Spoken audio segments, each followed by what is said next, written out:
Hello, today we will guide you through how to create a Whop account. To get started, open your web browser and go to Google. This is the quickest way to find the official Whop website if you are not already on it.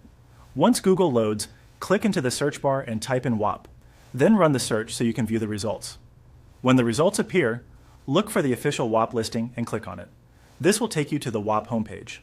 It is always a good idea to make sure you are selecting the correct website before continuing, especially when creating a new account.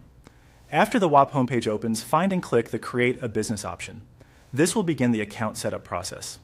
At this stage, Whop is guiding you toward creating an account for business use, so just follow the prompts on the page. Next, you will be asked to enter your email address. Type your email into the field provided, then click Continue.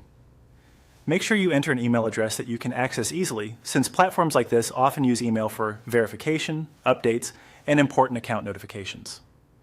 If you do not want to sign up with email manually, there is also another option available on the same screen.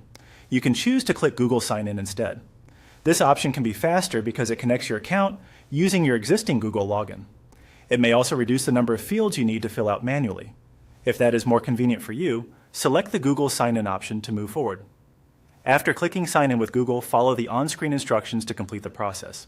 You may be asked to choose a Google account, confirm your selection, and approve the sign-in request. The exact screens can vary slightly depending on whether you are already signed into Google in your browser. As you go through these prompts, take a moment to read each screen carefully so you understand what permissions are being requested and which account you are connecting. Once you finish the Google sign-in flow or complete the email continuation process, your Whop account setup will be underway. That's all there is to it. By following these steps, you can quickly create your Whop account and get ready to continue with the platform.